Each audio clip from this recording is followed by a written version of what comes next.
अस्सलाम वालेकुम नाज़रीन, मैं मोहम्मद ज़ुबैर और आप देख रहे हैं मेरा यूट्यूब चैनल सीधा पाकिस्तान। नाज़रीन, जैसा कि आपको मालूम है कि इस वक्त पाकिस्तान में इलेक्शन की गहमा गहमी अरूज पर है। आज कागज़ात नामज़दगी जमा करवाने का दूसरा रोज़ है, जबकि कल आखिरी दिन होगा। इस हवाले से हम आपसे कुछ डेटा शेयर करेंगे कि अब तक की मालूमात के मुताबिक इलेक्शन कमीशन से कौन कौन से रहनुमा इस वक्त कागज़ात नामज़दगी किन हलकों के लिए ले चुके हैं और सबमिट करवा चुके हैं। इस हवाले से सबसे पहले हम आपको बताएं कि बानी चेयरमैन पाकिस्तान तहरीक इंसाफ इमरान अहमद खान नियाज़ी साहब ने भी कल ऐलान किया था कि वो 3 हलकों में इलेक्शन में हिस्सा लेंगे। अब वो उन्होंने ऐलान किया है, लेकिन वो इलेक्शन कमीशन ने उन्हें 5 साल के लिए नाअहल करार दिया था। लेकिन ऐसी क्या वजह है और ऐसी क्या प्लानिंग इमरान खान ने की है कि वो इन 3 हलकों में नाअहल होने के बावजूद इलेक्शन के लिए उन्होंने ऐलान किया है और नॉमिनेशंस आज उनके जो होंगे वहाँ पे दस्तखत करवाए जाएंगे।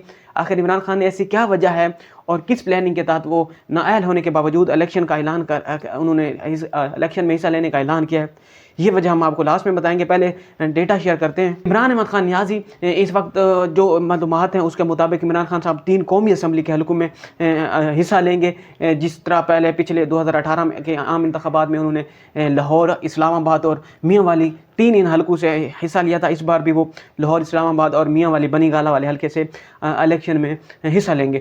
दूसरे नंबर पर मियाँ मोहम्मद नवाज शरीफ का नाम है। मियाँ मोहम्मद नवाज शरीफ ने भी कागज़ात नामज़दगी हासिल की है। उन्होंने 2 हलकों से इलेक्शन लड़ना है।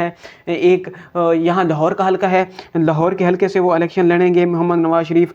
NA 130 और मानसेरा, याद रहे कि मानसेरा वो हलका है जहाँ से कैप्टन सफदर साहब वहाँ से इलेक्शन कंटेस्ट करते हैं, और ये वो हलका है कि जहाँ से पाकिस्तान तहरीक इंसाफ का वहाँ पे कोई भी कैंडिडेट इनके मुखालिफ नहीं होता, और ये मुकम्मल तौर पर मुस्लिम लीग नून का हलका है वहाँ पे, और यहाँ पे मुकम्मल चांसेस होते हैं कि वहाँ पे मुस्लिम लीग नून जीते, क्योंकि नवाज शरीफ साहब को यहाँ पे ख़तरा था लाहौर में हारने का। इन्होंने फिर सेफ साइड के लिए वहाँ पे मानसेरा, जहाँ से कैप्टन सफदर साहब इलेक्शन लड़ते थे, इस दफ़ा उनको रेस्ट करवाया गया है और वहाँ से मियाँ नवाज शरीफ के कागज़ात नामज़दगी हासिल की हैं और वहाँ से इलेक्शन लड़ेंगे। इसी तरह शरीफ ख़ानदान जो है एक हलका यहाँ लाहौर से चूज़ कर रहा है और अपनी सेफ साइड के लिए, क्योंकि लाहौर में हालात इस दफ़ा बहुत टाइट हुए पड़े नून लीग के लिए, उनको ख़तरा है कि यहाँ से हार ना जाए, इसलिए वो दूसरे हलकों में भी जहाँ पे वो समझते हैं कि वो जीत जाएंगे उनसे कागजात जमा करवाएं। शहबाज शरीफ यहाँ लाहौर से NA 123 से इलेक्शन कंटेस्ट करेंगे और PP 158 से भी, और कराची में भी वो इलेक्शन में हिस्सा लेंगे। कराची में 242 NA 242 से वो कंटेस्ट करेंगे। याद रहे कि NA 242 से मुत्तहिदा कौमी मूवमेंट के जो रहनुमा हैं MQM के मुस्तफ़ा नवाज़ कमाल, वो भी 242 से कागज़ात नामज़दगी उन्होंने जमा करवा दी हैं, वो भी NA 242 पे इलेक्शन लड़ेंगे। इसी तरह पाकिस्तान तहरीक इंसाफ के रहनुमा हसन नियाज़ी साहब, इमरान खान के भांजे, वो भी इलेक्शन में हिस्सा ले रहे हैं। लाहौर से वो भी इलेक्शन कंटेस्ट करेंगे। इसके बाद यास्मीन राशिद साहबा हैं, इन्होंने PP 174 से कागज़ात नामज़दगी सबमिट करवा दिए। इन्होंने असलम इकबाल साहब हैं, मियाँ असलम इकबाल साहब PP 171, PP 171 से इन्होंने सबमिशन करवाई है। और शफ़क़त महमूद साहब NA 128 से, पाकिस्तान तहरीक इंसाफ के जो रहनुमा हैं शफ़क़त महमूद साहब, उन्होंने NA 128 से कागज़ात नामज़दगी लिए हैं। यहाँ से जो NA 128 है, इसमें एक और रहनुमा के भी वो बयानात आ रहे थे और उनका भी नाम आ रहा था, सलमान अकरम राजा साहब, वो भी NA 128 से उन्होंने कागज़ात नामज़दगी लिए हैं। अब देखते हैं कि पाकिस्तान तहरीक इंसाफ यहाँ पे टिकट किसको देती है। के साथ अगर हम आगे चलें तो आगे नाम आता है मरियम नवाज शरीफ साहबा का, वो भी इस मरतबा 2 हलकों से इलेक्शन लड़ रही हैं, एक NA 119 लाहौर से और दूसरा NA 237 कराची से। क्योंकि शरीफ ख़ानदान को इस मरतबा लाहौर में टफ टाइम मिलना जा रहा है, तो वो अपने सेफ साइड के लिए दूसरे हलकों का भी रुख कर रहे हैं। सायरा बानो जो GDA की रहनुमा थी, पिछले दफ़ा वो जो मखसूस नशिस्त होती है ख़वातीन की, उस नशिस्त पर आई थी, लेकिन इस दफ़ा वो टंडो आदम खान से कंटेस्ट करेंगी NA 210 से, वो भी इलेक्शन में हिस्सा ले रही हैं। उसके बाद चौधरी परवेज़ इलाही, बड़ी हैरानगी की बात है, इन्होंने 6 हलकों से इंतखाबात लड़ने का ऐलान किया और 6 हलकों में इन्होंने गुजरात, मंडी बहाउद्दीन और तलागंग, इन 3 शहरों से 3 MNA और 3 प्रोविजनल असम्बली की, यानी कि पंजाब असम्बली की सीटों पर ये इलेक्शन कंटेस्ट करेंगे। उसके बाद नाम आता है इसका इस्तेकाम पाकिस्तान पार्टी के सदर अलीम खान का।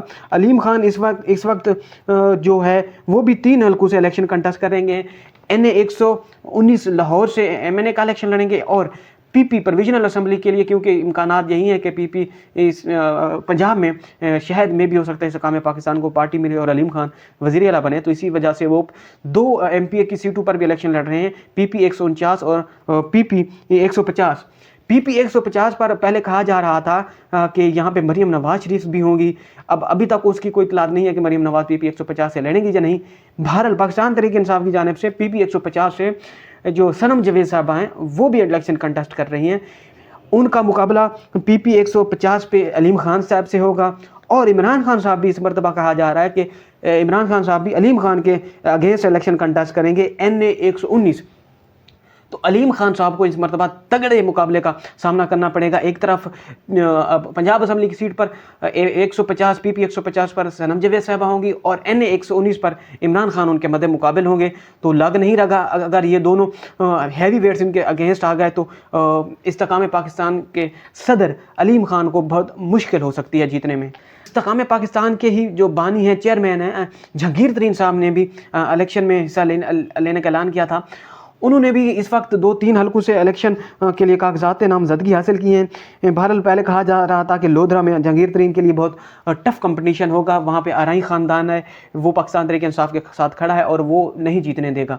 बहरहाल पिछले दिनों उनकी जो वीडियो आई थी आरई ख़ानदान के जो वहाँ पे पाकिस्तान तहरीक इंसाफ के कैंडिडेट हैं, उन्होंने फ़िलहाल तहरीक इंसाफ से और जो सियासत से है किनारा कशी की है और इलेक्शन ना लड़ने का ऐलान किया है। जस्ट 30 सेकंड में उन्होंने ये ऐलान किया है, एक पेपर से पढ़कर उन्होंने ये सारा बयान दिया है। आपको पता है कि वो किसके कहने पर हुआ होगा। भारत आगे चलते हैं तो जहांगीर तरीन NA 155 लोधरा से इलेक्शन कंटेस्ट करेंगे। साथ ही उनके बेटे भी और उनकी जो बेटी है वो भी इस मरतबा जहांगीर तरीन के साथ इलेक्शन में पार्टिसिपेट करेंगे। पीपी 227 और 228 से जहांगीर तरीन के जो बेटे हैं उन्होंने भी वहाँ पे जो कागजात नामजदगी हासिल की हैं। मेहर खान तरीन और जहांगीर तरीन के बेटे ने भी कागजात नामजदगी हासिल कर ली है। NA 155 से जहांगीर खान तरीन खुद इलेक्शन कंटेस्ट करेंगे। पीपी 227 और 228 से उनकी बेटी और उनका बेटा इलेक्शन से में हिस्सा ले रहा है। अब देखते हैं कि ये इलेक्शन वहाँ पे जीत सकते हैं भी नहीं, क्योंकि पाकिस्तान तहरीक इंसाफ की जो पॉपुलरिटी है लोधरा में भी पीक पर है। आगे चलें तो आसिफ अली जरदारी और बिलावल जरदारी के हवाले से भी उन्होंने भी कल कागजात नामजदगी हासिल की हैं। आसिफ अली जरदारी NA 209 नवाब शाह का इनका अपना आबाई हल्का है, नवाब शाह से इलेक्शन कंटेस्ट करेंगे आसिफ अली जरदारी। जबकि बिलावल भुट्टू NA 194 194 लाड़काना से इलेक्शन कंटेस्ट करेंगे। इसी तरह यूसुफ रज़ा गिलानी NA 148 मुल्तान से इलेक्शन लड़ेंगे। जबकि फजलुर रहमान NA 44 डेरा इस्माइल खान से अली अमीन गंडापुर के मुकाबले में इलेक्शन लड़ेंगे, क्योंकि तहरीक इंसाफ के यहाँ अली अमीन गंडापुर हैं NA 144 डेरा इस्माइल खान से। 2018 में भी अली अमीन गंडापुर ने फजलुर रहमान को वहाँ डेरा इस्माइल खान में शिकस्त दी थी। इस मरतबा तो हालात ही कुछ और हैं पाकिस्तान तहरीक इंसाफ के, और लग रहा है कि फजलुर रहमान का यहाँ पे मुश्किल होगा इलेक्शन के लिए सर्वाइव करना, जीतना। सबसे बड़ा मुकाबला जो कंसीडर किया जा रहा है इस वक्त सियालकोट का ख्वाजा आसिफ और उस्मान डार की जो वालदा हैं उनके दरमियान, क्योंकि कल उस्मान डार की वालदा ने भी कागजात नामजदगी हासिल कर लिए और ख्वाजा आसिफ भी डर के खौफ की वजह से इस दफ़ा ख्वाजा आसिफ ना सिर्फ MNA की सीट पर इलेक्शन लड़ रहा है, अपनी सेफ साइड के लिए वो इस मरतबा प्रोविजनल असम्बली पंजाब असम्बली के भी 2 हलकों से वहाँ पे इलेक्शन कंटेस्ट कर रहा है।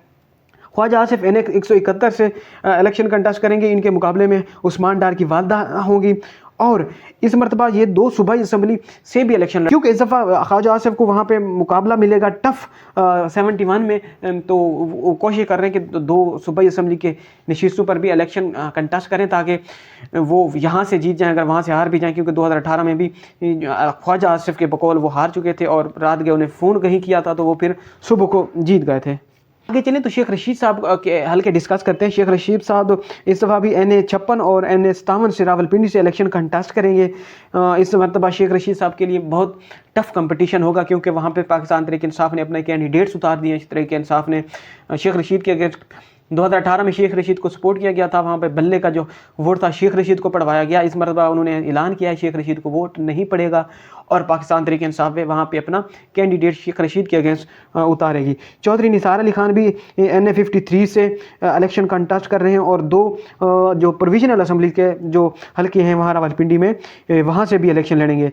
इसी तरह मुस्तफ़ा कमाल NA 242 शहबाज शरीफ के अगेंस्ट होंगे और हुमायूं अख्तर ख़ान इस्तेकाम पाकिस्तान पार्टी की जो रहनुमा हैं, पिछले दिनों उन्होंने पाकिस्तान तहरीक इंसाफ को छोड़कर इस्तेकाम पाकिस्तान में शमूलियत इख्तियार की थी, तो उन्होंने भी इलेक्शन में हिस्सा लेने का ऐलान किया है। वो NA 97 तानिया वाली फैसलाबाद से इलेक्शन लड़ने जा रहे हैं। अब देखते हैं कि इनको वहाँ पे वोट पड़ते भी हैं इस्तेकाम पाकिस्तान पार्टी के या नहीं।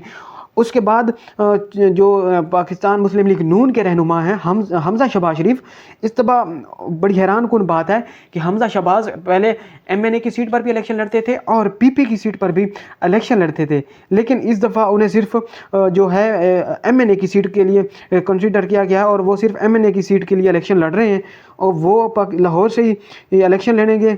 हमज़ा शहबाज शरीफ इस मरतबा सिर्फ MNA की सीट लाहौर से NA 118 से इलेक्शन कंटेस्ट करेंगे, क्योंकि उन्हें PP की सीट पर अभी तक के इत्तलात के मुताबिक उन्होंने कोई कागजात नामजदगी हासिल नहीं किए। अब इसके पीछे क्या वजह है, क्योंकि मरियम नवाज शरीफ साहबा यहाँ पे प्रोविजनल असम्बली के लिए भी वो कंटेस्ट कर रही हैं, पंजाब असम्बली के लिए जो सूबाई नशिस्त है उसके लिए, लेकिन हमज़ा शहबाज शरीफ सूबाई के लिए इलेक्शन कंटेस्ट नहीं कर रहे। इसके पीछे क्या वजह है, बहरहाल ये भी आने वाले दिनों में आपको बताएंगे।